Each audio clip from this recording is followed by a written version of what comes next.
My name is Jessie Blumenfeld, and I'm a fifth-year neuroscience PhD student at UCSF, where I work in the lab of Yadong Huang to better understand Alzheimer's disease. Now, Alzheimer's disease is a progressive neurodegenerative disorder, pathologically defined by the presence of amyloid beta plaques, tau tangles, neural inflammation, and brain atrophy. And while Alzheimer's disease has been studied for over a century, the biology underlying the disease progression is still not entirely understood. Interestingly, however, there has been one gene identified called the apolipoprotein E gene, or ApoE as I'll call it here, that has been found to play a critical role in determining Alzheimer's risk. Now, the ApoE gene has three main alleles.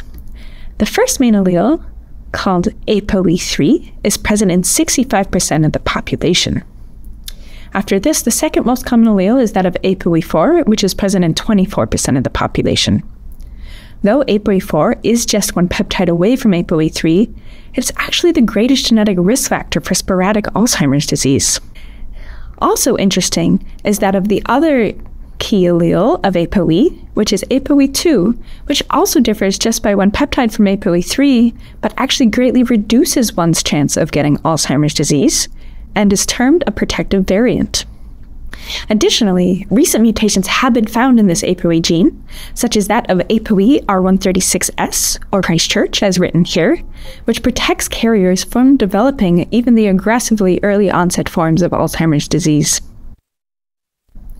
Given this fascinating spectrum of ApoE variants and their influence on disease risk, I've been eager to understand that ApoE-mediated pathways that may provide protection from or drive susceptibility to Alzheimer's disease. To examine this, I use a novel technique called microdialysis. Now, microdialysis is a special kind of dialysis technique that enables us to sample factors in the brain fluids of mice. Notably, I can use this technique to sample proteins from the hippocampus, or the memory center, of mice that are awake and freely moving.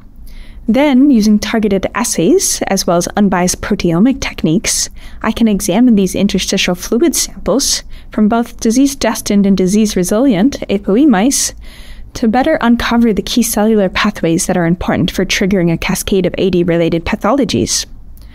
Already, we have begun identifying potential therapeutic targets, including that of HMGB1, a factor that seems necessary for ApoE-driven tau tangle formation and subsequent hippocampal atrophy, as well as MHC1, which seems to promote T-cell infiltration into the brain, which may lead to hippocampal degeneration. Beyond this, I'm excited to continue identifying targets of interest and to better elucidate how ApoE may mediate Alzheimer's risk. Thank you.